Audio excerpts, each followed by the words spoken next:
Llevo varios años en este canal argumentando de que fin de tiempos va a ser una época sobrenatural o paranormal.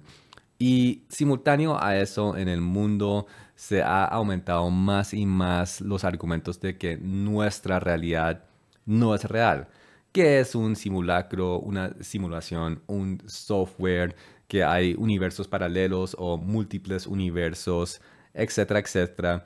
El caso es que estos argumentos ya no son argumentos locos de conspiraciones.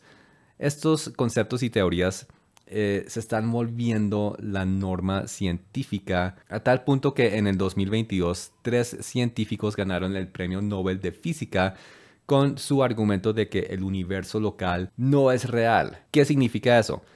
Bueno, piénsalo como una serie de dominós en un entorno local. Tumbas el primero y este tumba el siguiente y el siguiente linealmente hasta tumbar el último dominó. Es simplemente causa y efecto clásico. ¿Qué está demostrando experimentos de física cuántica?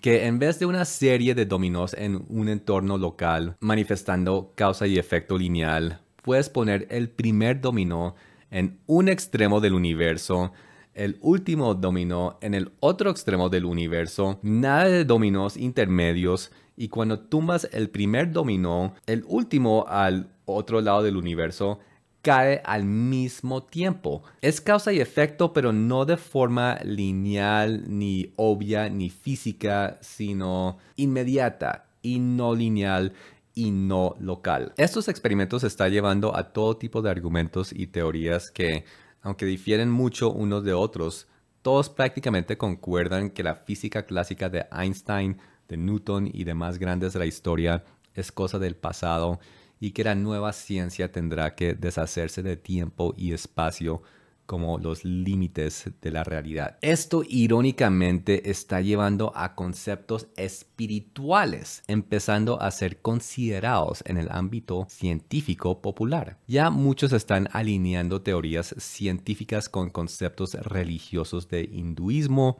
budismo y otras corrientes exóticas. Y esto es un problema grave, porque todo esto significa que los científicos, los sabios de este mundo, están entrando en ámbitos donde no tienen sabiduría ni conocimiento y van a quedar expuestos a engaños y manipulaciones. Y todo esto está ligado a profecía bíblica. La profecía de Daniel dice: guarda en secreto estas palabras y sella el libro hasta el tiempo del fin. Muchos correrán de aquí para allá y el conocimiento aumentará. Este aumento de conocimiento profetizado no es solamente del mundo natural, sino incluye conocimiento de Dios y del dominio espiritual y sus características y sus fórmulas. Ahora, una cosa es conocer las características y fórmulas del dominio espiritual. Otra cosa es entenderlas. Y esto es lo que está pasando en el ámbito de la física cuántica, donde estamos conociendo su extraño mundo, pero no entendemos cómo funciona. Y curiosamente, la física cuántica y el dominio espiritual parecen tener comportamientos paralelos, en sentido de que ambos parecen funcionar más allá de los límites temporoespaciales de nuestra realidad física, lo cual me trae a uno de mis favoritos principios para estudiar la Biblia: paralelismo. En este caso quiero hacer paralelismo no con dos acontecimientos bíblicos, sino con dos versiones de luz. Luz física representada por fotones y luz espiritual representada por la luz del mundo, Jesucristo, porque ambos tienen comportamientos cuánticos que desafían tiempo y espacio. Jesucristo declara esto de sí mismo en Apocalipsis 22:13, diciendo: yo soy el alfa y la omega, el principio y el fin, el primero y el último. Él está diciendo que Él es el primero y el último al mismo tiempo. Él está desafiando lo que es la física en cuanto a espacio clásico, espacio lógico. Y no solo con espacio, sino también con tiempo. Apocalipsis 1:8 dice: yo soy el que es y que era y que ha de venir, el Todopoderoso. Pasado, presente y futuro, todo al mismo tiempo. Él está por encima de las leyes clásicas y físicas de tiempo y espacio. Y con eso la palabra nos declara que la venida del Señor será como un ladrón en la noche. Apocalipsis 3, acuérdate pues de lo que has recibido y oído, y guárdalo y arrepiéntete, pues si no velas, vendré sobre ti como ladrón, y no sabrás a qué hora vendré sobre ti. Si no velamos, el Señor nos sorprenderá como ladrón en la noche, y no sabremos la hora en que lo hará. Entonces, ¿qué pasa si sí velamos? Mateo 24, velad, pues, porque no sabéis a qué hora ha de venir vuestro Señor. Entonces, si no velamos, el Señor nos sorprenderá como ladrón en la noche. Igual si velamos, no sabremos a qué hora ha de venir. ¿Es esto una contradicción? A primera instancia, sí, pero el dominio espiritual es muy raro, es no lineal. Entonces propongo que en vez de tratar de aplicar la fórmula de velar en el dominio físico, donde si no velamos, Jesús nos sorprenderá como ladrón en la noche, y si sí velamos, igual Jesús nos sorprenderá como ladrón en la noche, apliquemos lo mejor al dominio espiritual, donde podría tener más sentido. Y creo que el mundo cuántico puede ofrecernos cierta pista de cómo atrapar un ser que se comporta de forma omnipresente en tiempo y espacio. Miremos el famoso experimento de la doble ranura, donde un día unos científicos lanzaron fotones que son partículas de luz, partículas siendo materia, uno por uno a través de dos ranuras, esperando ver que formaran la misma figura en el plano de atrás donde aterrizaban. Pero en vez de ver dos columnas, vieron un patrón de interferencia, lo cual indicaba que estas partículas de hecho se estaban comportando como ondas. Pero ¿cómo una partícula podía comportarse como una onda? O sea, una fuerza y no una materia. No era posible, era muy extraño, así que decidieron que iban a colocar un aparato que observaría el fotón en su trayectoria para ver cómo es que se comportaba como una onda. Pero cuando pusieron esos aparatos para observar el fotón decidió comportarse como una partícula y decidió recrear la figura de dos columnas. Cuando quitaban el dispositivo de observación, los fotones creaban el patrón de interferencia. Cuando lo ponían, los fotones recreaban las dos columnas. Los fotones estaban actuando como si estuvieran conscientes de que estaban siendo observados y se comportaban como partículas cuando se hacía. Y esto al día de hoy tiene a los científicos muy confundidos y cuestionando qué es real. La conclusión es que cuando nadie está mirando, una misma partícula está en 1000 ubicaciones diferentes al mismo tiempo y en ninguna al mismo tiempo. Es como si fuese omnipresente, creando una función de onda con sus 1000 versiones posibles en tiempo y espacio, pero es solo una partícula. Sin embargo, apenas alguien la mira en su trayectoria, esta función de onda colapsa inmediatamente y vuelve a comportarse como una partícula. Y ahí se puede descubrir dónde está su ubicación real en tiempo y espacio. Ahora, ¿qué significa mirar? Significa luz. Ver algo significa arrojar luz sobre ese algo para poder detectarlo. O sea, ver es lo que colapsa la función de onda cuántica y permite encontrar la partícula. Ver significa iluminar, significa tener luz. Es como si yo pusiera estas tijeras enfrente de ustedes. Ustedes ven que es azul, que es así de grande, y apenas apago las luces, estamos en completa oscuridad, ya no la ven, aunque sigue estando enfrente de ustedes, enfrente de sus ojos, pero no la ven porque necesitan luz para verla. Ahora, ¿qué es un fotón? Un fotón es luz. ¿Qué se necesita para ver un fotón? Para colapsar su función de onda y encontrar dónde está realmente, se necesita ojos. Ojos que ven, y ojos solo pueden ver si hay luz. O sea, para ver luz se necesita luz. Esa es la ecuación de sincronicidad de la cual hablo tanto en este canal. Es la misma ecuación que existe en la Biblia. Para ver luz, tú debes tener luz. Y este era el problema para Jesús cuando estaba en la tierra. Él era luz del mundo. Estaba en medio de miles de personas, pero muchos no lo podían ver. Y él lo decía, estas personas tienen ojos, pero no ven. Tienen ojos abiertos en pleno día, pero están en tinieblas. Así, la misma ecuación cuántica existe en la Biblia. Para ver la luz del mundo, Jesucristo, hay que tener luz en los ojos. Y con esta ecuación quiero volver a lo que Jesús instruía para su segunda venida. Velad y orad. Velad. Velar es ver. Piénselo de esta forma. Jesús es Dios, es omnipresente, está por fuera de tiempo y espacio donde nosotros existimos y operamos. Y fuera de eso nos está informando que Él viene como un ladrón en la noche y que el día y la hora de ese regreso nos va a ser ocultada. Más imposible de atraparlo no se puede. Pero luego nos dice velad, o sea, abran los ojos y miren. Pareciera como una instrucción con la cual podemos colapsar infinitas probabilidades de su ubicación en tiempo y espacio y reducirlo a un punto determinado donde y cuándo podríamos atraparlo, para que no nos sorprenda como ladrón en la noche. Pero solo podremos hacerlo si tenemos luz, luz en nuestros ojos, porque Él es luz. Y la luz se relaciona con la luz. La luz y las tinieblas no tienen comunión y esto nos puede llevar a la parábola de las 10 vírgenes. Creo que sería muy interesante analizar la parábola de las 10 vírgenes desde la perspectiva cuántica. Comenzando con esto.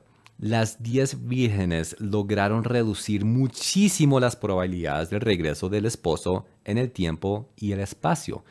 Y 5 de ellas lograron dar con su ubicación exacta en el momento exacto. Y todo gracias a que ellas tenían luz. Con luz podían ver y con ver pudieron colapsar la omnipresencia del esposo a un punto determinado en tiempo y espacio. Entonces quiero argumentar que todo trata de luz, de tener luz y atrapar a Jesús en su segunda venida. Propongo con esta teoría analizar los versículos relacionados a Jesús regresando como ladrón con lupa cuántica y categorizando qué es luz y qué es tinieblas. Comencemos con 1 Tesalonicenses 5, donde dice: vosotros sabéis perfectamente que el día del Señor vendrá así como el ladrón en la noche, mas vosotros, hermanos, no estéis en tinieblas, para que aquel día os sorprenda como ladrón. Aquí nos está informando de que Jesús se puede atrapar. La cuestión está en que no estemos en tinieblas. Sigamos buscando pistas. Mateo 24, más como en los días de Noé,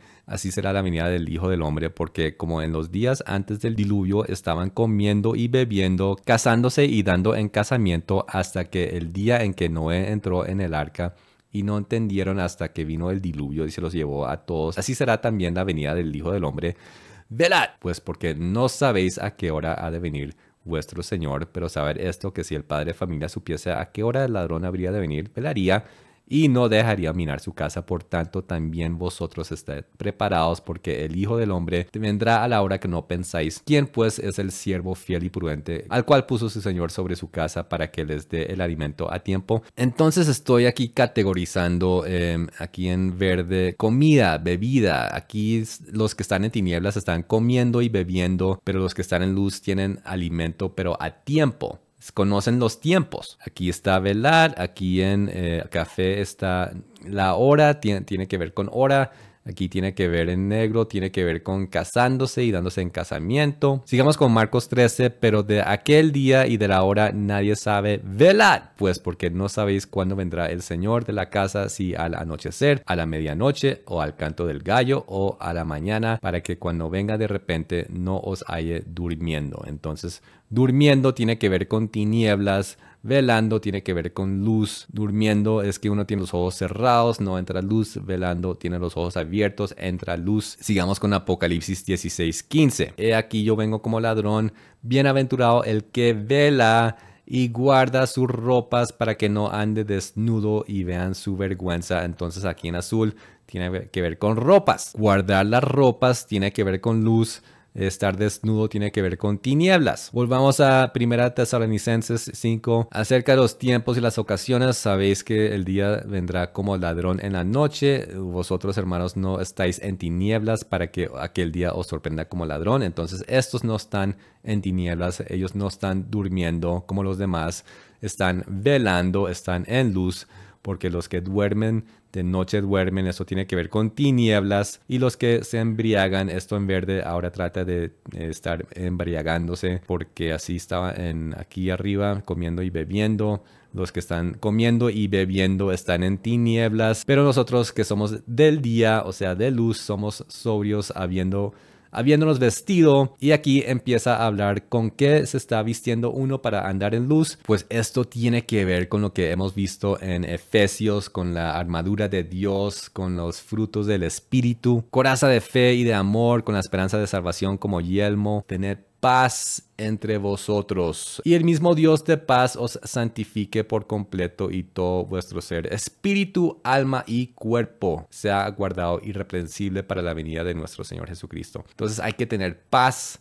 Paz porque Él es un Dios de paz. La paz tiene comunión con la paz. Tenemos que estar en santidad, obviamente, santificados en cuerpo, alma y espíritu. Todo tiene que estar alineado. Sigamos con Romanos 13. Conociendo el tiempo, que es ya hora de levantarnos del sueño. Ya es abrir los ojos y conocer el tiempo, lo cual es bastante interesante porque Jesús dijo que la hora ni el día nadie lo sabía. La iglesia no hace sino repetir esto una y otra vez. Como que no pregunten, no traten de averiguarlo porque Jesús dijo que nadie sabe su hora y su día de regreso. Pero analizando todo esto de forma cuántica, aquí la palabra nos está desafiando a conocer el tiempo. Conocer un tiempo que nos fue dicho que iba a ser oculto. A menos que le arrojemos luz. Creo que eso es lo que está diciendo la palabra. Arrojen luz a esto que está oculto y se te revelará. ¿Cómo le arrojamos luz? Sigamos. Desechemos pues las obras de las tinieblas y vistámonos con las armas de la luz.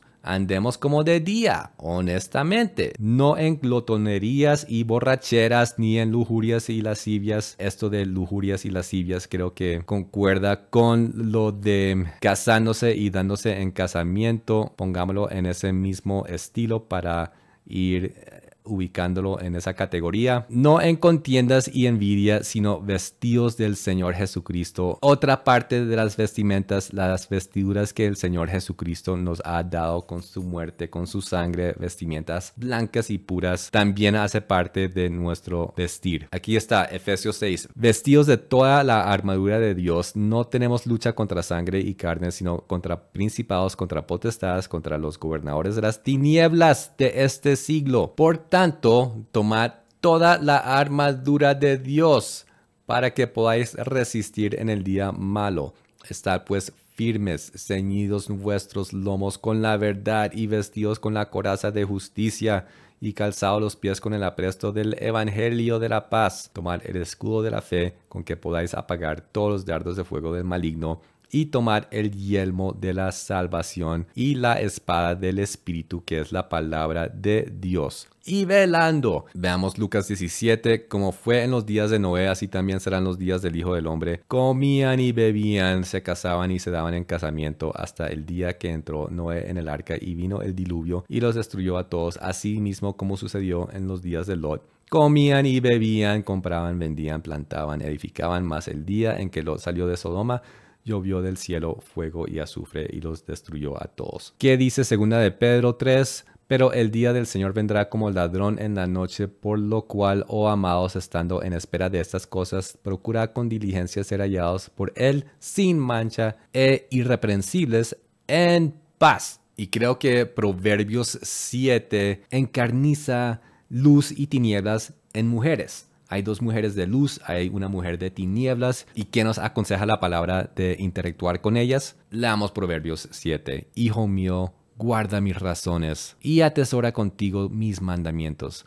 Guarda mis mandamientos y vivirás, y mi ley como las niñas de tus ojos. Ojos con la ley. Ley es luz para los ojos. Lígalos a tus dedos, escríbelos en la tabla de tu corazón. Di a la sabiduría, tú eres mi hermana. Y a la inteligencia llama parienta, para que te guarden de la mujer ajena y de la extraña que ablanda sus palabras. Porque mirando yo por la ventana de mi casa, por mi celosía, vi entre los simples, consideré entre los jóvenes a un joven falto de entendimiento. Falto de entendimiento, o sea que está en tinieblas, no tiene luz, su mente está con tinieblas.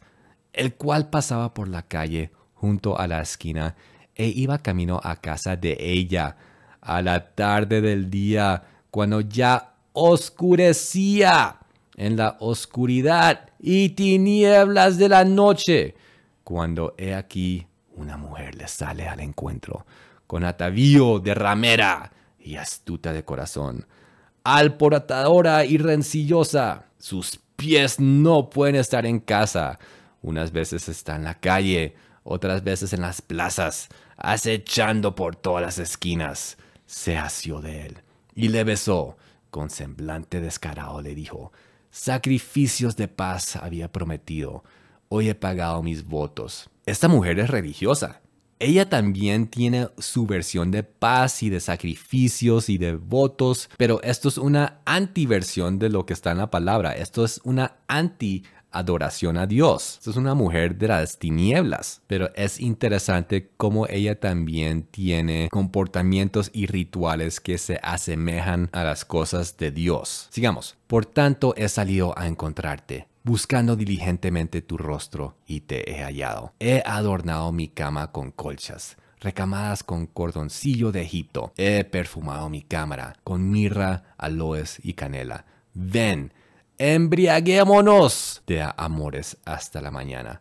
Alegrémonos en amores, porque el marido no está en casa, se ha ido a un largo viaje. La bolsa de dinero llevó en su mano, el día señalado volverá a su casa. Lo rindió con la suavidad de sus muchas palabras, le obligó con la salamería de sus labios. Al punto se marchó tras ella, como va el buey al degolladero y como el necio a las prisiones para ser castigado. Como el ave que se apresura a la red y no sabe que es contra su vida hasta que la saeta traspasa su corazón. Ahora pues, hijos, oídme y estad atentos a las razones de mi boca. No se aparte tu corazón a sus caminos, no hierres en sus veredas, porque a muchos ha hecho caer heridos, y aun los más fuertes han sido muertos por ella. Camino al Seol es su casa, que conduce a las cámaras de la muerte. Esta descripción y testimonio de esta mujer de las tinieblas está lleno de los elementos de tinieblas que hemos visto acá en estos versículos. Entonces miremos estos ítems, los cuales representan tinieblas y lo que podría ser su contraparte, que representaría luz. Comiendo y bebiendo, digamos que esto en sí no es tinieblas, porque alguien que comía y bebía mucho era Jesucristo. Mateo 11, vino el Hijo del Hombre que come y bebe, y dicen: he aquí un hombre comilón y bebedor de vino, amigo de publicanos y de pecadores, pero la sabiduría es justificada por sus hijos. Jesús comía y bebía mucho, no en el sentido de en un solo evento, sino con muchas personas, en el sentido de que él tenía comunión con la gente, con muchas personas. Entonces, ¿de qué trata este comer y beber? Trata de un estilo de vida, de estar festejando, de estar en esta vida enfocado en los placeres de la carne, sin estar enfocado en Dios y su reino primeramente. ¿Cuál era la diferencia con Jesús? Que Jesús comía y bebía cuando era tiempo de comer y beber. Como dice la palabra, hay tiempo para todo. Hay un tiempo para esas cosas, más el enfoque de la vida no son esas cosas. A diferencia de cómo vivían en época de Noé, cómo vivían en Sodoma y Gomorra, cómo vivía el rey de Babilonia en Daniel capítulo 5, o los hijos de Job en Job capítulo 1. La palabra dice que debemos enfocarnos en las cosas de Dios, en las cosas espirituales, en el reino de Dios, porque si no hay reino, si no hay salvación, si no hay vida eterna, pues comamos y bebamos porque para nada más existimos. Pero si eres del reino, si tienes la promesa de vida eterna, entonces Dios, el reino de Dios y todos los quehaceres de ese reino debe ser tu enfoque y tu prioridad. Entonces esa es la diferencia entre estar en un estilo de vida de comiendo y bebiendo y saber que hay un tiempo para estar comiendo y bebiendo, mientras que el enfoque principal debe ser el reino de Dios. Eso es estar en luz. Siguiente, casándose y dando en casamiento. Obviamente casarse no es pecado. Creo que esto se refiere a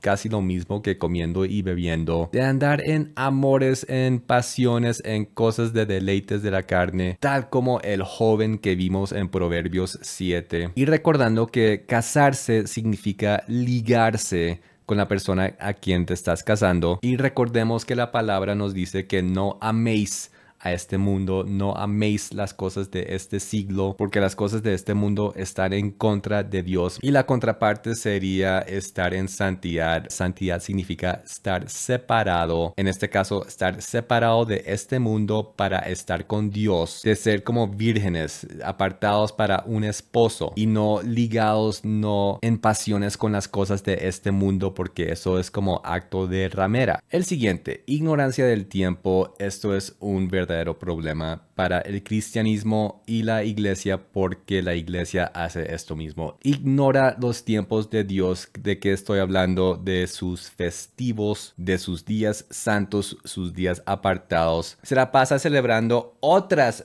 fiestas, cuales han proclamado como fiestas de Dios. Sí, estoy hablando de Navidad y otros similares, y rechaza los verdaderos tiempos apartados, los días santos de Dios, los rechaza por falta de entendimiento en estas cuestiones. Para conocer los tiempos, uno tiene que, en parte, entender las leyes de los tiempos de los días santos y estar observando eso. Jeremías 8, aún la cigüeña en el cielo conoce su tiempo, y la tórtola y la grulla y la golondrina guardan el tiempo de su venida, pero mi pueblo no conoce el juicio de Jehová. Esto es tinieblas, ya hablaremos de esto un poco más. El estar durmiendo en sueños, eso es tinieblas. La contraparte, obviamente, estar despiertos, madrugados, básicamente tener luz en tus ojos. Y esto lleva a buenas prácticas que se pueden recomendar. Lo que dice la palabra en Lucas 11, la lámpara del cuerpo es el ojo. Cuando tu ojo es bueno, también todo tu cuerpo está lleno de luz, pero cuando tu ojo es maligno, también tu cuerpo está en tinieblas. Mira, pues no suceda que la luz que hay en ti sea tinieblas. Así que si todo tu cuerpo está lleno de luz, no teniendo parte alguna con tinieblas, será todo luminoso, como cuando una lámpara te alumbra con su resplandor. El versículo 35 es interesante porque dice: no suceda que la luz que hay en ti sea tinieblas, como si que luz va a ser tinieblas. Bueno, podría estar refiriéndose a luz física. Lo que recibe el ojo es luz, tal como hicimos con el ejemplo de las tijeras. Lo que podría argumentarse que la luz, las cosas que tú estés viendo en el mundo físico, que no sean cosas de tinieblas. ¿A qué se podría referir? A contenido, a películas, a series, a revistas, cosas en internet, cosas en redes sociales. Todas estas cosas que se transmiten a través de luz física pueden estar llenando nuestros cuerpos de tinieblas. Tengan en cuenta lo que están consumiendo. Guardemos nuestros ojos en este mundo. Otra buena práctica en este contexto: madrugar a buscar a Dios. Como dice el Salmo 5, oh Jehová, de mañana oirás mi voz, de mañana me presentaré delante de ti y esperaré. Esto puede ser una buena práctica para traer luz en nuestras vidas. Es como la famosa mujer virtuosa de Proverbios 31, quien madruga aún antes que sale el sol para dar comida a su familia. Incluso en la noche su lámpara no se apaga. Es una mujer de luz. Miremos ahora desnudez, manchas y lo que sería luz en este caso, ropas blancas, armadura. He hablado de manchas en el estudio de Apocalipsis que estoy haciendo. Les dejo el link de ese video o esos videos si quieren verlos. Desnudez prácticamente trata de, digamos, hábitos o estilo de vida vergonzoso. Enfoquémonos en lo que sería luz, ropas blancas, la armadura. Y voy a ligar lo que es paz con lo que es vestimentas de luz, porque creo que pueden ser uno y el mismo. La contraparte de paz podría ser, digamos, discordia, y ya hablaremos de ello. Creo que Colosenses 3:8 en adelante es un buen resumen de cómo estar vestidos, pero ahora dejad también vosotros todas estas cosas: ira, enojo, malicia, blasfemia, palabras deshonestas de vuestra boca. Esto es importante. Esto está hablando de lo que causa tinieblas. Préstenle atención. Todos estamos susceptibles a estas cosas y y demasiado de nosotros estamos practicando estas cosas. Sigamos, no mintáis los unos a los otros, habiéndoos despojado del viejo hombre con sus hechos. Entonces hay que despojarnos, quitarnos esas ropas que son del viejo hombre. El viejo hombre, ¿en qué andaba? En esto: ira, enojo, malicia, blasfemias, palabras deshonestas y más. ¿Qué nos dice entonces? 3:10, revestido del nuevo hombre. ¿Quién es el nuevo hombre? Es el cual, conforme a la imagen del que lo creó, se va renovando hasta el conocimiento pleno. Vestidos, pues, como escogidos de Dios, santos, amados, de entrañable misericordia, benignidad, de humildad, de mansedumbre, de paciencia, soportándoos unos a otros y perdonándoos unos a otros. Y sobre todas estas cosas, sobre todo esto, vestidos de amor, que es el vínculo perfecto. Y la paz de Dios gobierne en vuestros corazones. Este es el centro, el corazón del asunto. Paz y amor en nuestros corazones. ¿Qué es lo que estamos viendo en la actualidad? Divisiones en este mundo y todo tipo de ira, acusación, pleito, odio, intolerancia, y demasiados cristianos están en esto, en este tipo de discordias de la carne, y eso es tinieblas. Primera de Juan 2. El que dice que está en luz y aborrece a su hermano está todavía en tinieblas. El que ama a su hermano permanece en luz. Amor, luz, está todo ligado y en él no hay tropiezo. Pero el que aborrece a su hermano está en tinieblas y anda en tinieblas y no sabe a dónde va, porque las tinieblas le han cegado los ojos. Si usted está participando en todo tipo de insultos, maldiciones, mal hablar, mofas, burlas, ataques, desprecios, tal como el resto del mundo lo está haciendo, y usted se cree cristiano y usted se cree que anda en luz, te cuento que estás totalmente equivocado. Estás en tinieblas. Y eso es lo que estoy viendo muchísimo en redes sociales, en iglesias, gente maldiciendo a otros, cristianos maldiciendo políticos, celebridades, criticando, burlando, insultando, y todo esto es tinieblas. No solo tinieblas, sino que son vestimentas viejas, feas, sucias, rotas, las cuales la palabra nos dijo que debemos quitarnos. Andar con iras, enojos, maldiciones, blasfemias, palabras deshonestas, insultos, mofas, desprecios, intolerancias, es estar revestido de lo viejo, lo inmundo y lo que pronto será echado al fuego. Y no sea que el Señor, cuando regrese, te vea vestido de esto que es viejo, que es extraño para Él, porque Él dio vestimentas nuevas, vestimentas blancas que reflejan esto: misericordia, benignidad, humildad, mansedumbre, paciencia, sobre todo amor y paz. Y si Él regresa y no ve esas vestimentas, ¿qué va a hacer? Va a hacer lo que hizo con el amigo de la boda. En Mateo 22 entró el rey para ver a los convidados y vio allí a un hombre que no estaba vestido de boda. Y le dijo: amigo, ¿cómo entraste aquí sin estar vestido de boda? Mas él enmudeció.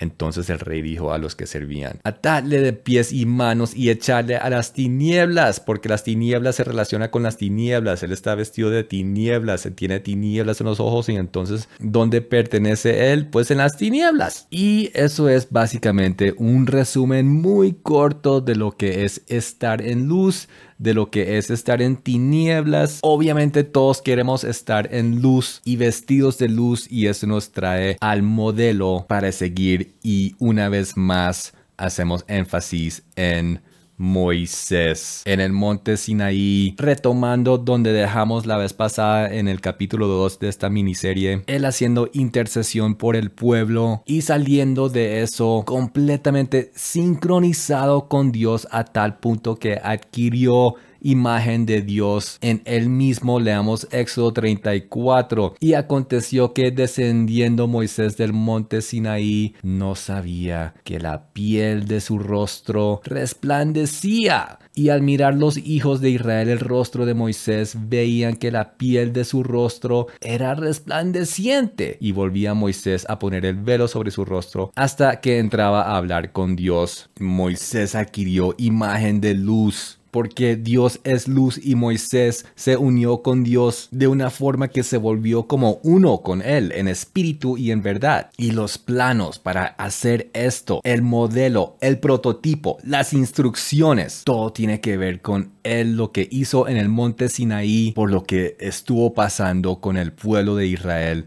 mientras estaban en el desierto.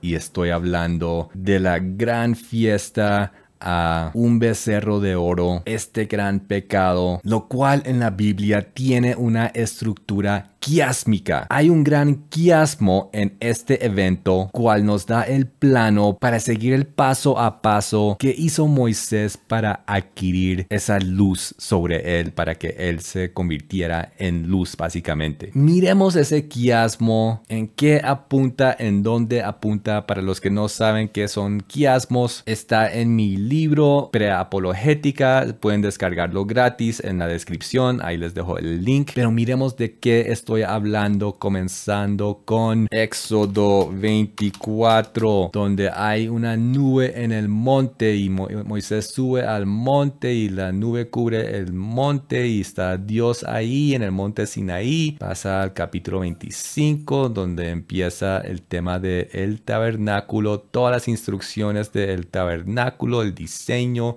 todas las instrucciones para armarlo.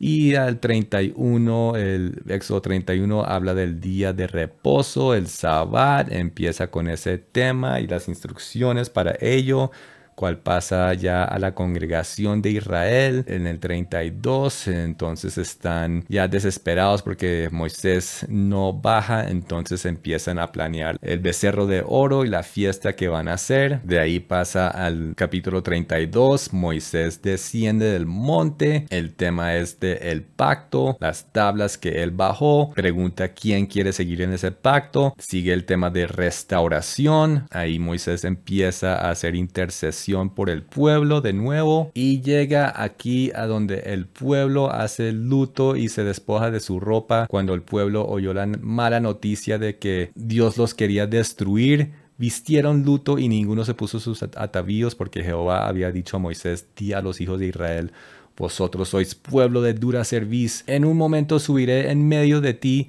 y te consumiré. Quítate pues ahora tus atavíos para que yo sepa lo que he de hacer. Entonces los hijos de Israel se despojaron de sus atavíos desde el monte Horeb. Y de ahí vuelve a invertirse el quiasmo. Hay restauración, Dios promete que Él va a subir con el pueblo a la tierra prometida, el pacto se restablece, otra vez Dios dando las instrucciones de cómo estar en pacto con Él, otra vez Moisés desciende con 2 nuevas tablas del testimonio, esta vez con su rostro resplandeciendo, otra vez se congregan Israel, otra vez el tema del día de reposo, otra vez el tema del tabernáculo y otra vez el tema de Dios en una nube. Son varios capítulos haciendo este quiasmo de aquí y lo interesante es a dónde apunta el quiasmo. El enfoque de este quiasmo es esto: el pueblo hace luto y se despoja de su ropa. Todo esto es el plano para entrar en luz, para ser luz y para encontrar a Dios. Entonces comencemos con esto, la nube. ¿Por qué comienza con la nube? ¿Por qué está encerrado con la nube? Porque Dios está en la nube. Estaba en la nube en el monte Sinaí, estaba en la nube sobre el tabernáculo y Jesús está en una nube. Jesús se fue en una nube y Jesús va a regresar en una nube. Pero, ¿qué pasa con una nube?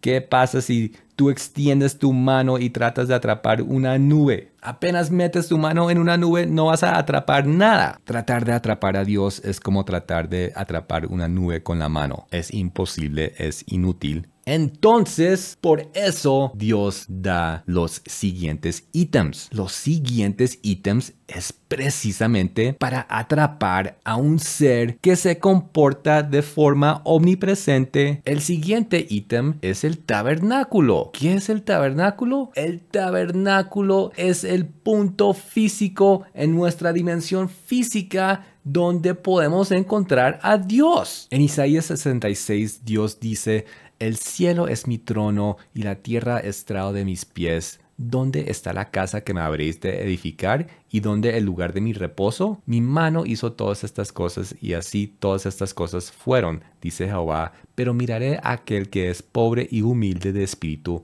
y que tiembla a mi palabra. Es casi como si Dios se estuviera burlando de que el hombre pretende construirle un lugar, una casa a Dios en la tierra, siendo Él más grande que todo este planeta, siendo omnipresente. Sin embargo, Él dice: pero miraré a aquel que es pobre y humilde de espíritu y que tiembla a mi palabra. Como que está diciendo que aun con lo grande y omnipresente que Él es, Él va a mirar al que es humilde, al que es pobre de espíritu, que tiembla, que lo honra, que lo respeta y que de hecho va a autorizar un punto físico en este planeta donde aquellos que tienen un corazón por Él podrán encontrarlo para reunirse con Él y tener comunión con Él. Ahora, actualmente no hay un templo en Jerusalén, pero sí sigue habiendo un templo de Dios. En el Nuevo Testamento nos es revelado que nosotros, nuestros cuerpos, son templos de Dios. 1 Corintios 6. ¿O ignoráis que vuestro cuerpo es templo del Espíritu Santo, el cual está en vosotros? Ahora, esto no es solo nosotros como individuos, sino también como iglesia. Efesios 2:20. Edificados sobre el fundamento de los apóstoles y profetas, siendo la principal piedra del ángulo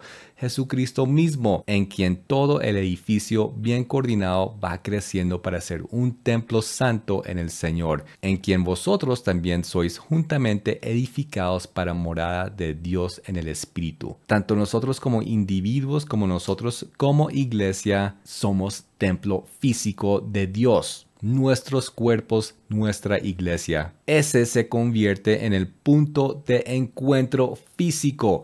Este tabernáculo, este ítem de acá, el templo, la casa de Dios. Dios nos está diciendo: con esto colapsan mi omnipresencia en espacio a un punto determinado donde podrán encontrarme en un cuerpo viviendo en santidad. Ahí es el punto de encuentro en espacio. Pero el Señor es omnipresente no solo en espacio, sino también en tiempo. ¿Cómo lo colapsamos a un punto determinado en el tiempo? Con el siguiente ítem, el Sabbat, el día sagrado. El día sagrado es un día determinado, separado, agendado para que nosotros lo encontremos, nos congreguemos con Él. Y este es el gran problema que existe en la iglesia actualmente. La iglesia desconoce y o rechaza los días santos, los días apartados de Dios. Comienza con todo tipo de filosofías de que ya no nos toca observar estos días, ya no nos toca estar pendiente de estos momentos apartados, agendados por Dios mismo, y comienza con vanas filosofías de que todos los días son santos, o incluso empieza a nombrar sus propios festivos como festivos de Dios. Y eso fue lo primero que hicieron cuando hicieron este becerro de oro. Apenas terminaron el altar del becerro, lo primero que proclamaron era que esto iba a ser una nueva fiesta de Dios. Cambiaron los tiempos, desecharon la palabra de Dios, pusieron su propia palabra, establecieron sus propios actos de holocaustos y presentando ofrendas de paz y sacrificios, tal como la ramera en Proverbios 7, y se sentaron ¿a qué?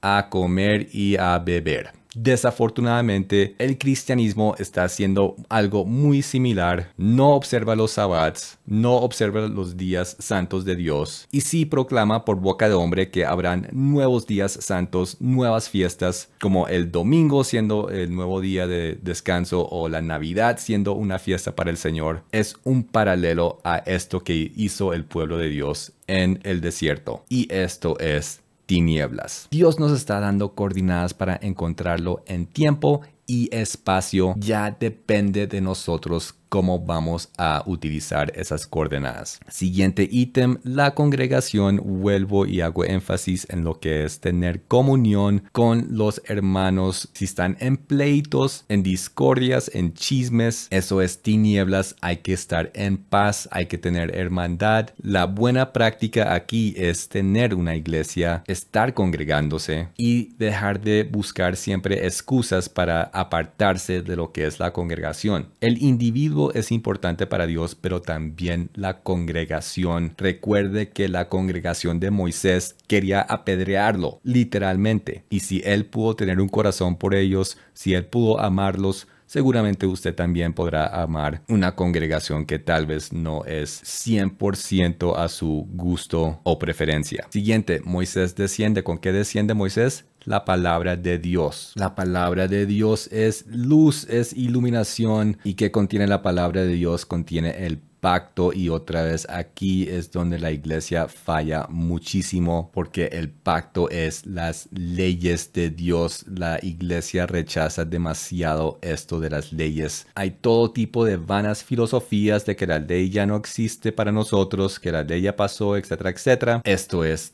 tinieblas, desafortunadamente. Restauración, lo que hace la palabra en nuestras vidas, sea la palabra escrita, el Torah, sea la palabra hecha carne, Jesucristo, uno para lo que es la vida externa, física, otra para lo que es la vida espiritual, interna. Ambos traen restauración al hombre de forma íntegra. Esto es luz, y todo llega a este punto. El pueblo hace luto y se despoja de su ropa. Hice este video, Cuarentena, Hora de Morir, durante la cuarentena de 2020, donde hice el argumento que la cuarentena era un simbolismo de fin de tiempos, que estaba haciendo un paralelismo a lo que es el desierto en la Biblia, con ese argumento de que Dios usa el desierto para matar a su pueblo, y de esa muerte que nazca una vida nueva. También hice ese argumento unos años antes que eso en un video que se llama 40. El caso es que estaba haciendo el argumento de que hemos entrado, o en esa época entramos en la parte de Apocalipsis donde Dios está juzgando su iglesia, y que estaba haciendo, estaba sacando su iglesia al desierto para matarla, para que de esa muerte naciera algo nuevo,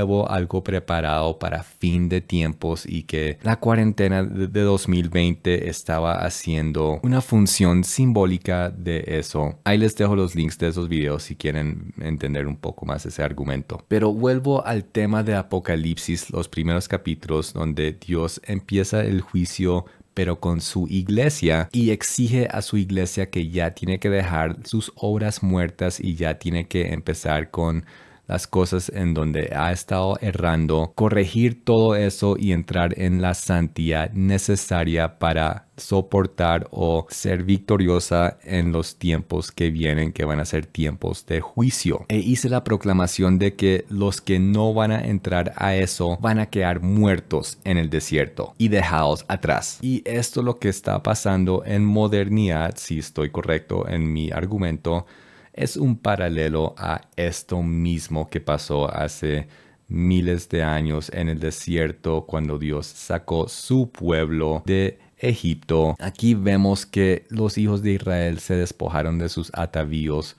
¿Cuáles atavíos tenían en ese momento? Pues eran los atavíos que se llevaron de Egipto. Hablando de la noche de la Pascua en Éxodo 3, Dios dijo: yo daré a este pueblo gracia en los ojos de los egipcios, para que cuando salgáis no vayáis con las manos vacías, sino que pedirá cada mujer a su vecina y a su huéspeda alhajas de plata, alhajas de oro y vestidos los cuales pondréis sobre vuestros hijos y vuestras hijas, y despojaréis a Egipto. Otra vez en Éxodo 12. E hicieron los hijos de Israel conforme al mandamiento de Moisés, pidiendo de los egipcios alhajas de plata y de oro y vestidos. Esto fue en la noche de la Pascua, cuando salieron de Egipto al desierto. Pero una cosa es que el pueblo salga de Egipto, otra es que Egipto salga del pueblo. Y aquí Dios está diciendo ya no más de este paganismo, esta rebeldía, esta mundanez. Los saqué de Egipto, pero sus corazones y sus mentes siguen en Egipto y sus vestimentas están reflejando eso literalmente. Este luto que está haciendo el pueblo no solo era por la mortandad que resultó después del incidente del becerro de oro, sino también estaban siendo luto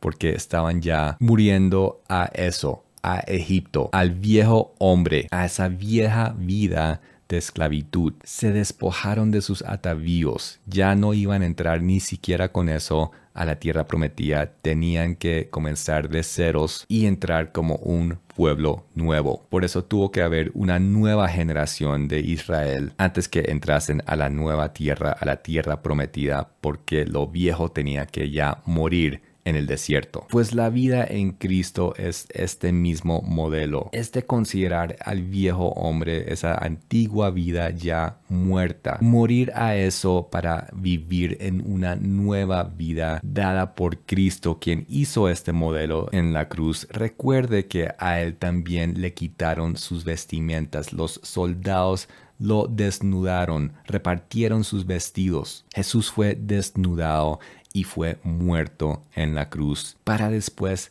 resucitar en nueva vida, en vestidos resplandecientes, en vida de victoria sobre la muerte y las obras de las tinieblas. Y todo esto de acá significa que ahora nos toca a nosotros hacer esto mismo. Si en cualquiera de estos ítems estamos faltando en algo, es hora de morir a ese error y empezar a hacer las cosas de forma adecuada para obtener luz. Luz que va a ser muy necesario en estos fin de tiempos si no queremos que la venida del Señor venga como ladrón en la noche, nos sorprenda en esa llegada y suframos destrucción en alguna medida por no estar preparados. Dios nos está exigiendo puntualidad y preparación para su segunda venida.